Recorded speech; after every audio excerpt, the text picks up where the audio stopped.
Kamusta ulit mga explorer? Ay, isa na naman pag-explore ang ating gagawin. Tignan nyo, napakaganda ng panahon. Napakaaliwalas at talagang napakaganda para mag-explore. At ito nga, mas naging masaya ako mga explorer dahil dumaan kami sa sikat at pinag-usapan ngayon na bagong tulay ng Vintara, Ilocos Norte. Ito, ang ganda ng view mga explorer. Actually, ang Vintara ay nahati sa dalawang lugar din dahil sa ilog mga explorer. So ito, ginawa ito para shortcut din at sa mga gustong mag-joyride, ito ay dadaan na dediretso na sa bayan ng Bacara, Ilocos Norte. Galing, di ba? So ang lugar na ating pupuntahan mga explorer ay nabanggit ko na dati at napuntahan na natin ng ilang beses. Oo. So sikat sila sa kanilang asin at syempre sa kanilang tinapay na biskotso. So alam niyo na kung saan tayo lugar na pupunta. Syempre ang Pasukin, Ilocos Norte. So from Sarat, Ilocos Norte ay umabot kami ng 45 minutes nang marating namin ang sentro ng Pasukin, Ilocos Norte. Bakit nga ba ang tagal? Syempre nag-joyride kami at safe lang mga explorer.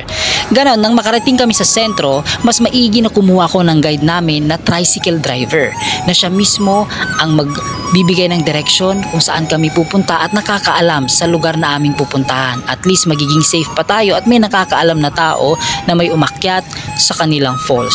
So ang lugar na ating pupuntahan ay ang Surong, Pasukin, Ilocos Norte.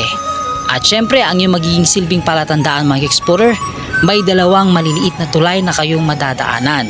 So una, ito yung isang maliit na tulay na iyong madadaanan mga explorer. At medyo may kalayuan pa konti ay susunod naman ang pangalawa na maliit na tulay mga explorer. So ito siya. Ibig sabihin pag nakita nyo itong pangalawa na maliit na tulay na to ay malapit na kayo sa dropping point dahil yung tubig na bumabagsak sa tulay na yan ay nanggaling na sa falls na ating pupuntahan. So ito na mga explorer, ay nalinis na yung daanan. So ibig sabihin marami nang umaakyat dito. Ay, eto na yung dropping point pero mas maigi na naming iniwan yung aming motor dyan dahil pwede namin daw na iakyat yung iba pero dito na lang sabi namin. So, napakaswerte namin sa aming pagpunta dahil ang nakuha namin na driver at guide ay mismong taga Surong at hindi lang yun siya ay mismong kagawad ng Barangay Surong. Siya ay si Kuya Edgar Bagawisan. Shoutout sa iyo kuya, maraming salamat sa pagsama sa amin, kagawad. Ayan, so mga explorer, mag-umpisa na tayo sa ating trekking. At ito ang napansin ko, meron akong red na palatandaan na ribbon na nakita. So maganda yan sa mga nagtitrekking para may palatandaan sila pag pauwi na sila. So malakas nga ang tubig mga explorer dahil sa unang falls niya, ayan, dito pa lang ang ganda niya at malaki na yung tubig na bumabagsak. For sure, mas malaki sa taas mga explorer. Na-excite ako tuloy.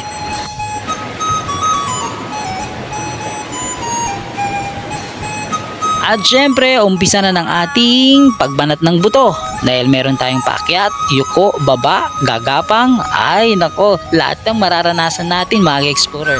Ganun naman talaga. But anyway, napakalamig naman na lugar at hindi naman siya tirik sa araw kasi may mga puno siya na nakatanim mga explorer. Nga pala mga explorer, na-recognize ko na ang daan kasi hindi ko pa pala nababanggit. Bali pangalawang beses ko na napuntahan ang falls na ito mga explorer kaya sobra akong nai-excite kasi mas malakas yung tubig na nakikita ko na umaagos ngayon. Oh my God! At eto na mga explorer, palakas na ng palakas ang aming naririnig na bumabagsak na tubig. At eto na nga, nasa aming harapan na ang falls na aming inaasam na masilayan mga explorer. Tingnan nyo, ang ganda niya. Mas maraming tubig yung bumabagsak ngayon. Oh my God!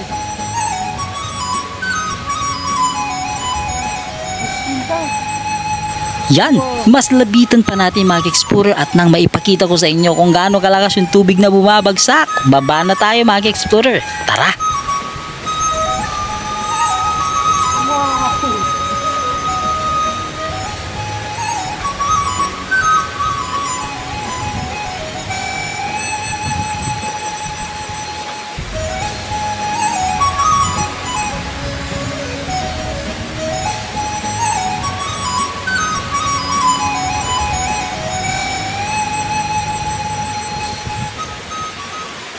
So eto na mga explorer, ipinapakilala ko na sa inyo ang Lutoong Falls ng Barangay Surong, Pasukin, Ilocos Norte.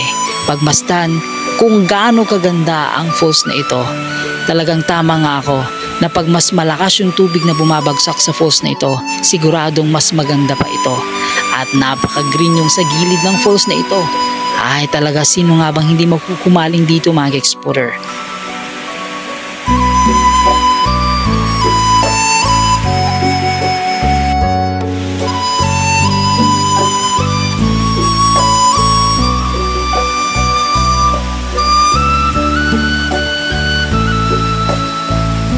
Nang linapitan ko na ang bagsakan ng falls na ito mga explorer, hindi nga magkasya sa screen ko at mukha na akong langgam sa liit.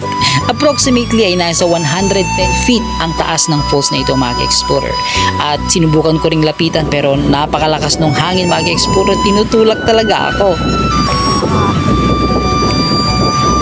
At eto pa, meron din siyang maliit na kuweba mga explorer. Tingnan nyo, ang ganda rin at may mga tumutulo pa na tubig. At syempre, libreng masahe ba ang hanap mo? Eto, pumunta na tayo mismo sa bagsakan ng tubig mga explorer. Ang sakit din sa katawan kasi malakas yung tubig na bumabagsak. Pero maganda rin at namamasahe tayo mga explorer.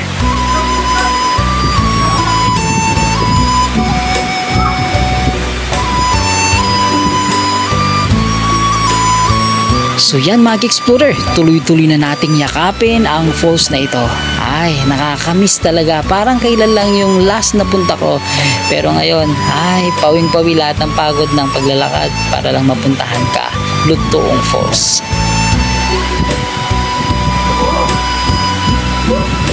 Advice lang mga explorer. Sabi nga nyo, di ba may sakit ako? Kung yan ang magbibigay sa iyo ng kaginhawaan sa iyong katawan o hinahanap ng iyong katawan, gaya ng pagpasyal sa lugar na ito, huwag nyo nang ipagkait sa inyong sarili mga ka-explorer. So yun, pasyalan nyo na ang Lutong Falls ng Pasukin, Ilocos Norte. Bye-bye!